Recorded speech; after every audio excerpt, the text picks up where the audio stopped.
Hi guys, I'm Mel and this is my adventure journal. For today's video, ang pag-uusapan natin ay ang Osmo Pocket and kung the best travel camera nga ba siya.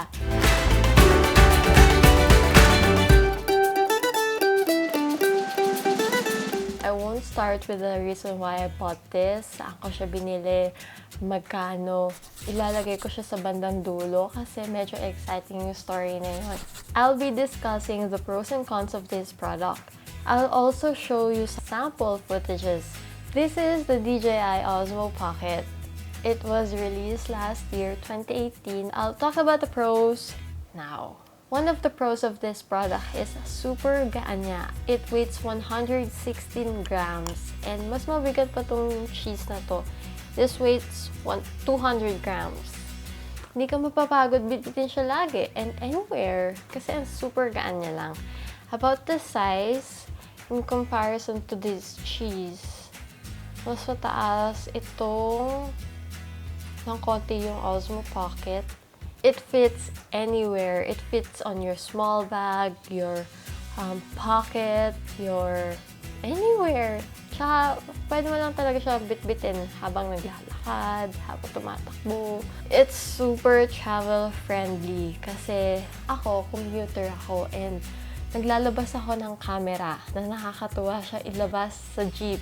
Kasi hindi siya ganun ka-noticeable, hindi siya ganun ka-eye-catching. Kasi parang, ano yan? Camera ba yan? Mapapaganon ka talaga eh. And, kunyari, yung bag mo, nakaganyan ka lang. Hindi mo talaga siya mapapansin. Kaya, nung nilabas ko siya sa jeep, and then I'm about to shoot yung kalsada, tapos may katabi akong babae, makikita niya yung balat ko. And then, basta nandito lang siya sa gilid, tapos nakaganyan lang ako, tapos yung bag ko nandito. And then, may katabi ako. So, parang hindi mo talaga siya mapapansin. Kaya, it's super convenient dalhin anywhere. Ang case niya is this one. And super, rin siya, matibay. And then, this is silicone. Pero ito matibay ito. And then, may pwede kang maglagay dito ng lanyard. And then, may charging port na bukas dito. Super protective kasi, ganyan lang yung magiging movement niya. One of the pros, it's Type-C. Yeah, good for mga bagong phones ngayon na Type-C.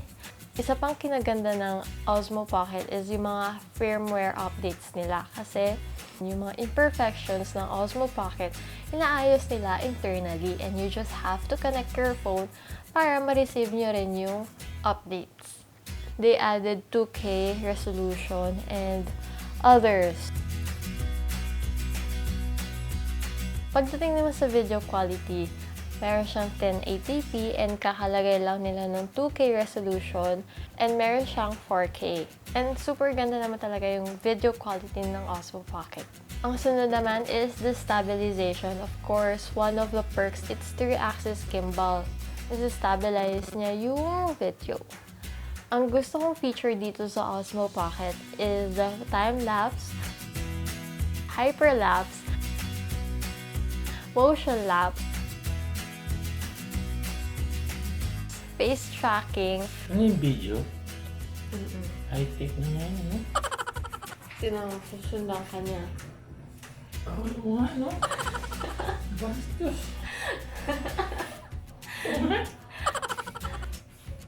Sa likod? Hindi na ako masundan. Masusundan ka? Ha? Hindi ko to. Slow motion. And the panorama. Pagdating sa charging, pwede mo siyang i-charge with the power bank. And it also notifies you kung mapupuno na yung SD card mo. You see that red one? Yan. Nagno-notif na siya na mapupuno na yung SD card ko. And meron na lang akong 1 minute and 22 seconds para mapuno siya. Ang maganda pa dito sa Osmo Pocket is, kunyari, andyan na yung eksena or andyan ka na sa moment na yun, kailangan mo ng camera. And ang camera mo, yung mga Sony mirrorless DSLR, medyo bulky siya ilabas. Ito, you just have to grab it in your pocket and just open mo lang siya. Ganyan lang siya. And then you just have to click. record. Now it's recording. Ang maganda din dito sa Osmo Pocket, one click mo lang, malilipat na siya into video, malilipat na siya into photo. So, yun. Okay, meron akong additional pros for the audio quality of this Osmo Pocket. Meron siyang dalawang mic. Ito yung isa niyang mic. This one is the second mic. And kung gusto niyo naman i-adjust yung volume niya, pupunta lang kayo sa menu. And then click this Pro. And then click nyo lang yung yellow dito. And ayan. Volume. Diyan yun na-adjust yung volume neto. Meron din siyang wind reduction. So, habang nagsasalita ka, binabawasan niya yung wind para umangat yung voice mo. So, ngayon, nag-vlog ako. Nakakahiya, pero care bells yan. So, ngayon, titry natin itong Osmo Pocket. Yung audio quality niya, maririnig din naman na. And, sasama ko kayo sa pagpunta ko sa office and pag-uwi. Pero hindi ko na kayo sasama or hindi ko i-film yung sa office part kasi syempre maboboard lang kayo. And ayan, mahangin. Pwede nyo rin gawin siyang manual if you preferred mag-manual. So, i-click nyo nga lang yung Pro. Click nyo lang yung this one. Ayan, may exposure. Adjust nyo lang yan.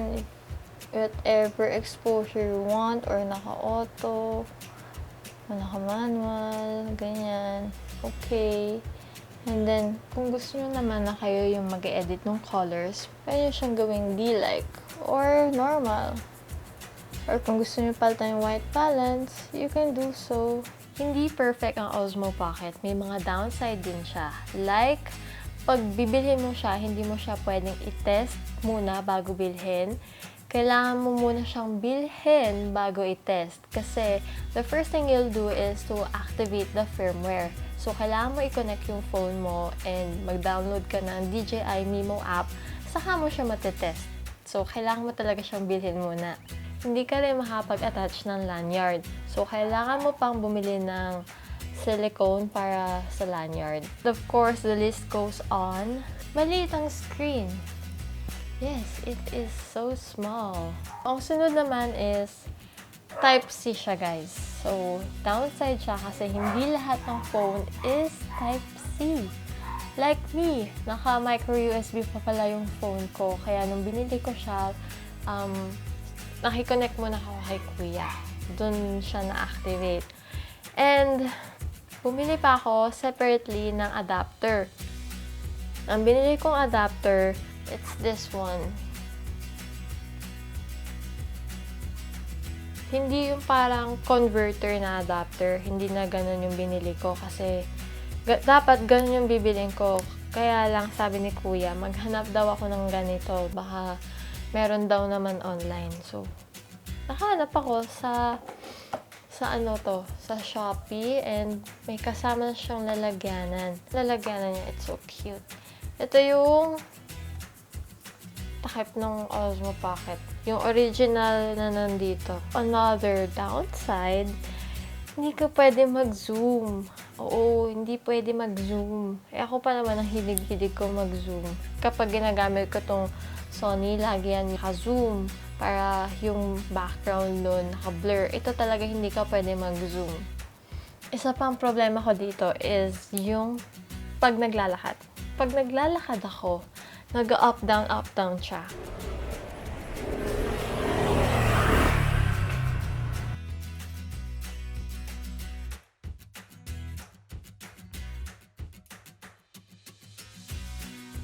The next thing is, pag binili nyo tong Osmo Pocket, make sure meron kayong pangbili ng mga accessories niya. Kasi, you cannot use its full potential without accessories. For example, yung module na yun, nilalagay siya dito para you don't have to connect your phone. It's Bluetooth na kasi yung module na yun. Kailangan mo rin bumili ng mount para malagyan siya ng mic, lagyan ng tripod, malagyan ng ilaw. If you want to have an external mic, kailangan mo bumili ng adapter na accessories ulit. And if you want to use it underwater, kailangan mo bumili ng underwater housing nito or yung case.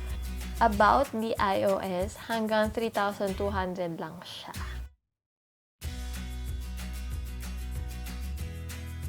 The lens nitong built-in na to, it's too close. You have to buy the wide para makita nyo yung surroundings pag nag-vlog.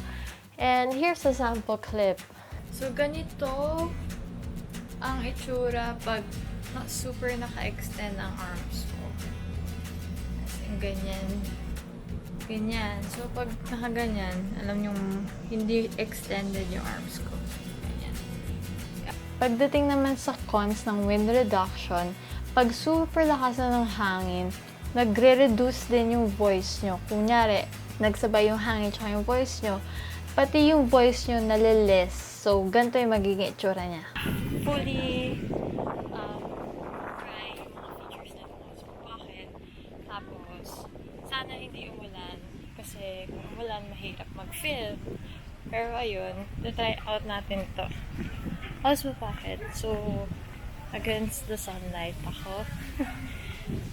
So, yun lang. Papasok na ako. Kapag mga ganyang instances, kailangan nyo talaga magdala ng mic. So, Mel, bakit mo siya binili kung ang gastos-gastos ng accessories niyan? Well, I do cinematic shots, mga videos, and stabilization is one of my issues kasi minsan maganda na sana yung shot. Kaya lang hindi ko siya ma-stabilized in post-production. So, nakaka-frustrate pag ganun yung nangyayari. What you shoot with that pocket-size camera, magagamit mo talaga siya eh. So, kaya ako na-hype kasi I know it will be very useful for me. And magagamit ko rin siya pang vlog. Kaya, binili ko na siya. Saan ko siya binili? Binili ko siya sa Henry's. And sa Henry's kasi maganda talaga bumili ng mga camera kasi marami silang good deals. Like, ito nga, itong Osmo Pocket, nabili ko siya, naka-sale. Kasi ni-notify ako or nakasubscribe ako sa newsletter ni Henry's and nag-send sila sa akin ng email na they're having a sale sa Osmo Pocket. Ang price niya before is 23,200. Yan ang dati niyang price. And nabili ko siya ng 21,600. It comes along with the SD card na 32 gig. Ayun, 12 months to pay pag naka-CC. And no interest, diba? It's such a good deal. Niyaya ko si Kuya nung binili ko siya. Yung car namin, hindi rin bago. Okay, so ayan, after namin bilhin yung Pocket, nung pauwi na kami, along C5 na kami, and sa gitna ng kalsada, tumirik yung sasakyan. Di talaga siya umaandar. Kasi parang nagkaroon ng problem sa brakes. I'm not sure, pero yun nga, hindi talaga kami makagalaw. Kahit itulak mo siya, hindi talaga makagalaw. And then, cause na kami ng traffic nun. Kasi nga, nasa gitna kami ng kalsada. Pinunta kami ng pulis. Bakit daw? Anong problema? Bakit hindi kami gumagalaw? Eh di sinabi ni Kuya na siraan kami. They tried to help us. Tinry nilang itulak yung sasakyan and walang nangyayari. Atras-abante yung sasakyan. Tinawagan rin namin si Papa para pumuntahan kami. Para tulungan nga kami. Ganun na nangyayari sa sasakyan. Tapos, lumapit na rin yung NMDA. Yun, tinulungan din kami nun. Pero ang sinuggest nung police na itow na lang. Or ito para igilid siya. Kaya lang nga kasi, hindi nga gumagalaw. So, yun nga yung problema. So, we have no choice na magpa-tow. And ang nakalagay sa towing rates is 2,500. And ang naging resulta ng tow namin or yung price ng tow namin is naging 4,200. So, ang mahal magpa-tow and hindi ko alam kung anong policy ng towing at napamahal talaga kami. Ito yung clips nung pinato namin yung sasakyan.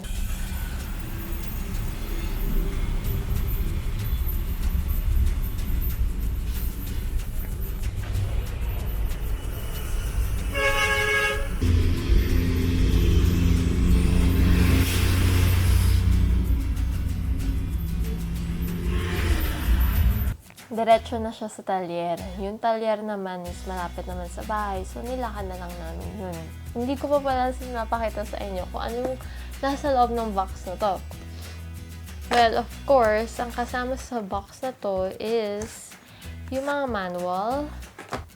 And then, ito yung isang box. Oh yeah, it may foam. And then, yung silica. And then, sa loob naman nito, aside from the pocket and the case, ang nasa loob is ito guys ha, ingatan nyo to kasi madaling mawala.